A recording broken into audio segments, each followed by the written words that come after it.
অবশেষে একটা কোম্পানির মোবাইল ব্যাংকিং থেকে অন্য কোম্পানির মোবাইল ব্যাংকিংয়ে ফান্ড ট্রান্সফার করতে পারবেন, প্রক্রিয়া কিন্তু শুরু হয়েই গেল।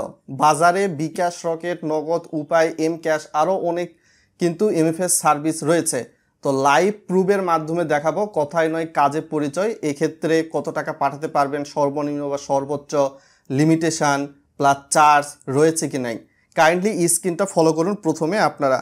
তো আপনারা দেখতেই পাচ্ছেন আমরা ইসলামী ব্যাংকের এম ক্যাশে কিন্তু চলে এসেছি এবং এখান থেকে আমার বর্তমান সময়ে ব্যালেন্স কিন্তু আপনারা দেখতে পাচ্ছেন।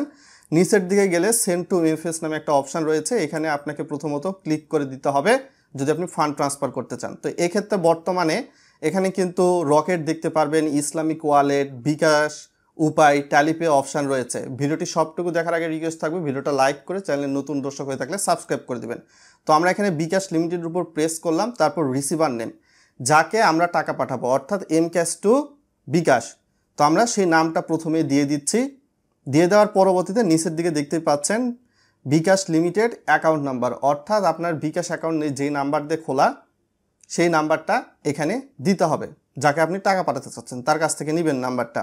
তারপরে এখান থেকে নেক্সট অপশানে প্রেস করবেন। প্রেস করার পরবর্তীতে তো এখানে মিনিমাম কিন্তু আপনারা 50 টাকা পাঠাতে পারবেন, 20 টাকা, 30 টাকা, 1 টাকা, 2 টাকা পাঠাতে পারবেন না। 50 দিয়ে নেক্সট অপশানে প্রেস করলাম। এক্ষেত্রে কিন্তু চার্জের পরিমাণটা কিন্তু 43 পয়সা। তো আপনার যদি 50 টাকায় 43 পয়সা হয় তাহলে হাজারে আপনার আসতেছে 8 টাকা 50 পয়সা চার্জ প্রতি হাজারে, এটা এনপিএসবি সার্ভিস ব্যবহার করে। তো এখানে সাপোজ আমি রেফারেন্স একটা দিয়ে দিলাম, তারপরে এখান থেকে আপনার এম ক্যাশের পিন দিয়ে কনফার্মে ক্লিক করবেন। সব কিছু ঠিক যদি থাকে ওকে, নো টেনশান। তো কনফার্মে ক্লিক করলে কিছুটা এরকম অপশান ওপেন হবে। দেখতেই পাচ্ছেন বিকাশে কিন্তু টাকা চলে গিয়েছে এবং বিকাশে কিন্তু সরাসরি মেসেজও চলে এসেছে এবং এখান থেকে কিন্তু সরাসরি আমাদেরকে কনফার্মও করা হয়েছে। তো আপনাদের নগদ, উপায় বা আপনি মোবাইল ব্যাংকিং থেকে কিভাবে বিকাশ, রকেট, নগদে টাকা পাঠাবেন সেটাও দেখাবো। তো আমি সরাসরি বিকাশে চলে আসলাম। চলে আসার পরে ইনবক্স নামে যে অপশান রয়েছে সেখানে চলে আসছি। চলে আসার পরে এখান থেকে দেখতেই পাচ্ছেন এমএফএস টু বিকাশ 50 টাকা কিন্তু আমরা রিসিভ করেছি কিছুক্ষণ আগে, যে বিষয়টা আপনাদেরকে দেখানোর ট্রাই করলাম। তো এখন আমরা সরাসরি আবারও কিন্তু এম ক্যাশে চলে এসেছি। তারপর আমরা ব্যাকের দিকে চলে যাব বা গো হোম অপশানে প্রেস করে দেব। এবং এক্ষেত্রে একটা বিষয় জানিয়ে রাখি আপনাদেরকে, কিন্তু আমি বর্তমান সময়ে ব্যালেন্স দেখাচ্ছি। বর্তমানে আমার কত টাকা ব্যালেন্স রয়েছে, 29 টাকা 57 পয়সা। এবং সেক্ষেত্রে নিচের দিকে গেলে স্টেটমেন্ট কিন্তু আপনি দেখতেই পাচ্ছেন এনপিএসবি, আপনি কিন্তু ফান্ড ট্রান্সফার করতে পেরেছেন বিকাশে। এখন কথা হলো আপনি যদি এম ক্যাশ থেকে রকেট বা উপায়ে টাকা পাঠান সেটা পারবেন কি না। তো আমরা সরাসরি আবার এখানে চলে আসার পরে সেন্ড টু এমএফএস অপশানে প্রেস করতেছি। তো এখান থেকে চলে আসার পর আমি রকেট অপশানে প্রেস করে দিলাম। তারপর রকেট অ্যাকাউন্টধারীর যে নাম সেটা দিয়ে দিচ্ছি। তারপর নিচের দিকে চলে এসে রকেট যে অ্যাকাউন্ট নাম্বার অর্থাৎ মোবাইল ব্যাংকিং যাকে টাকা পাঠাবো সেই নাম্বারটা কিন্তু আমি দিয়ে দিচ্ছি। তো সব কিছু যদি আমার ওকে থাকে তারপর আমি নেক্সট অপশানে কিন্তু প্রেস করে দিচ্ছি। প্রেস করে দিলে ওই যে বললাম মিনিমাম 50 টাকা, ম্যাক্সিমাম 3 লক্ষ টাকা পাঠাতে পারবেন। তো তারপরে নেক্সট অপশানে আমি আবারও প্রেস করব। এটা আপনি বিকাশ, রকেট, নগদ, উপায় যে কোনো মোবাইল ব্যাংকিং, এক মোবাইল ব্যাংকিং থেকে অন্য মোবাইল ব্যাংকিংয়ে সর্বনিম্ন 50, সর্বোচ্চ 3 লক্ষ।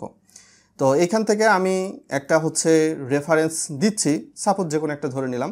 তারপর এম ক্যাশের পিনটা দিয়ে দিচ্ছি। তো এখানে কিন্তু চার্জ টোটাল দেওয়া রয়েছে, অর্থাৎ এখানে কিন্তু হাজারে আপনার 8 টাকা 50 পয়সা কাটবে। তারপর আমি কনফার্ম করে দিচ্ছি, সব কিছু ওকে করে দিয়ে আপনারা স্ক্রিনটা ফলো করুন। তো এখানে কিন্তু আবার আনসাকসেসফুল হয়ে গেছে। তো একটা বিষয় আছে সাকসেসফুল এবং আনসাকসেসফুল। আনসাকসেসফুল হলে কিন্তু আপনার অ্যাকাউন্টের যে ব্যালেন্সটা, এই ব্যালেন্সটা ফেরত আপনি পাবেন কি না এটাও সরাসরি আমি দেখাচ্ছি যদি আপনি টাকা পাঠাতে গিয়ে এরকম প্রবলেমে পড়েন। তারপরে আমি আবারও সেন্ড টু এমএফএসে এসে আমি উপায়ে টাকা পাঠাবো, সাপোজ দেখা গেল। তো আমি নামটা দিয়ে দিচ্ছি, তারপর সরাসরি ফোন নাম্বার, ইন ডিটেলস বিষয়গুলো দিয়ে দিচ্ছি। 20 টাকা আপনি পাঠাতে পারবেন না, দেখা যাক আমি 20 টাকা পাঠানোর ট্রাই করি, যদিও প্রথমে বলেছি। তো আপনি এম ক্যাশ পিনটা দিয়ে দিবেন, রেফারেন্স নাম্বার দিতেও পারেন, নাও দিতে পারেন, তারপর কনফার্ম করে দিবেন। তো দেখতে পাচ্ছেন সেন্ড টু এম ক্যাশ এটাও কিন্তু ফেলড হয়ে গেছে। তো এখন কিন্তু আমার কাছে 89 টাকা 40 পয়সা আছে।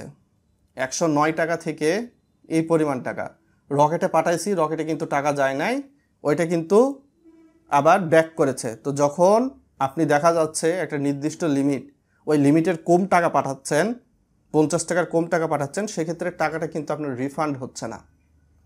অথচ এটার প্রয়োজন ছিল কোনো কারণে যদি ভুলবশত 1 টাকাও যদি কেউ পাঠায়, এই টাকাটা মিনিমাম রিফান্ড করে দেওয়া। অথবা এই সিস্টেমটাকে আপনি এইভাবে ভাবতে পারেন, আপনি টাকা পাঠাতে চাচ্ছেন কাউকে এম ক্যাশ থেকে বা বিকাশ রকেট নগদ থেকে, আপনি হয়তো বা উপায়ে টাকা পাঠাতে চাচ্ছেন।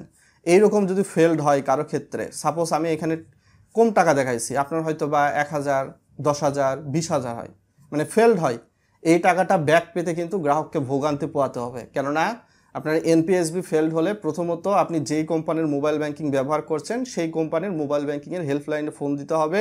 ফোন দিয়ে বলতে হবে যে আমি এই সময়ে এই নাম্বারে এই ফান্ড ট্রান্সফার করতেছি, কিন্তু ফেলড হয়ে গেছে, টাকা আমার ব্যাক আসে নাই। এই টাকাটা কিন্তু দেখা যেতে পারে ব্যাংকের অ্যাকাউন্টের ক্ষেত্রে, bank to bank NPSB fund ট্রান্সফারের ক্ষেত্রে টাকাটা যদি ইনস্ট্যান্টলি রিফান্ড না হয়, আপনার কিন্তু দেখা যায় হেল্পলাইনে ফোন দেওয়ার পর এই কথাগুলো বললে তারা বলে সর্বনিম্ন 7 কর্মদিবস থেকে শুরু করে সর্বোচ্চ 30 কর্মদিবস পর্যন্ত সময় লাগতে পারে।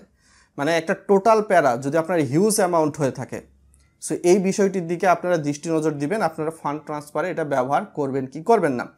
তারপর আমি সরাসরি দেখাবো এখন আপনি মোবাইল ব্যাংকিং থেকে, আই মিন এম ক্যাশ থেকে যে কোনো ব্যাংকের অ্যাকাউন্টে, বাংলাদেশে 61টা ব্যাংক আছে, সেই ব্যাংকগুলোর অ্যাকাউন্টে যদি ফান্ড ট্রান্সফার করেন কী পরিমাণ চার্জ। তো আমরা সরাসরি এখানে চলে আসলাম, তারপর সেন্ড টু এনি ব্যাংক নামে একটা অপশান রয়েছে, এখানে প্রেস করে দিলাম। প্রেস করে দিলে আপনি অনেক ব্যাংকই দেখতে পারবেন নাম। সাপোজ আমি ডাচ বাংলা ব্যাংকের আমার অ্যাকাউন্টে টাকা পাঠাবো, তো আমি কিন্তু দিয়ে দিচ্ছি। দিয়ে দেওয়ার পরে রিসিভার নেম যেটা, সেটা দিয়ে দিচ্ছি। আই মিন যাকে টাকা পাঠাচ্ছেন তার এনআইডি কার্ড অনুসারে যে নামটা রয়েছে সেটা এখানে দিতে হবে। দিয়ে তারপর আপনি তার ব্যাংক অ্যাকাউন্ট নাম্বার দিচ্ছেন এখানে। দিয়ে দেওয়ার পর নেক্সট অপশানে প্রেস করবেন। তারপর অ্যামাউন্টের পরিমাণ আমি এখানে মিনিমাম 50 টাকা দিয়েই দেখাচ্ছি। তারপর এখান থেকে চলে এসে আপনি কিছু একটা রেফারেন্স দিতে পারেন। এখানেও কিন্তু 43 পয়সা, অর্থাৎ আপনার মোবাইল ব্যাংকিং থেকে যদি ব্যাংক অ্যাকাউন্টে যে কোনো ব্যাংকে ফান্ড ট্রান্সফার করেন তাহলে 1000-এ কাটতেছে 8 টাকা 50 পয়সা। বিষয়টা বুঝতে পেরেছেন? তারপর পিনটা দিয়ে দিলাম। দিয়ে দেওয়ার পরবর্তীতে কনফার্ম অপশানে ক্লিক করলাম। তো এইখান থেকে send to any bank unsuccessful হয়ে গেছে। তো প্রথমে একটা সাকসেসফুল হয়েছে, তারপরে যতগুলো ফান্ড ট্রান্সফারে ট্রাই করছি সবগুলাই আনসাকসেসফুল। এবং আমি যদি ভিউ স্টেটমেন্টে গিয়ে দেখি এই বিষয়ে কিন্তু বিস্তারিত দেখা যাচ্ছে। এবং যেটা আমরা ডাচ বাংলা ব্যাংকে ফান্ড ট্রান্সফার করছিলাম ফেলড হয়েছে, এটা কিন্তু আবার রিফান্ড চলে এসেছে। আমার যদি ব্যালেন্সটা দেখেন, কিন্তু ওই যে উপায় পাঠালাম ওইটা কিন্তু রিফান্ড আসলো না। তো একটা ভয় কিন্তু থেকে যায়, আপনি টাকা পাঠাচ্ছেন। তো বিকাশ এখনও এটা চালু করেনি। বিকাশের একটা মনোপলি বিজনেস বলতে পারেন এটা। বিকাশকে বাংলাদেশ ব্যাংক 3 মাস সময় দিয়েছে। আই মিন তারা সময় চেয়েছিল যে 3 মাস পরবর্তী সময়ে তারা একটা মোবাইল ব্যাংকিং থেকে অন্য মোবাইল ব্যাংকিংয়ে টাকা পাঠানোর পদ্ধতি চালু করবে। I mean bKash to Rocket, Rocket to bKash, বা বিকাশ টু উপায়, উপায় টু বিকাশ, এরকম প্রক্রিয়াটা। দেখা যাক সামনের দিকে বিকাশ, রকেট, নগদ, উপায় এরা কি করে, মোবাইল ব্যাংকিংয়ের মধ্যে রাজত্ব কায়েম করতে পারে কি পারে না।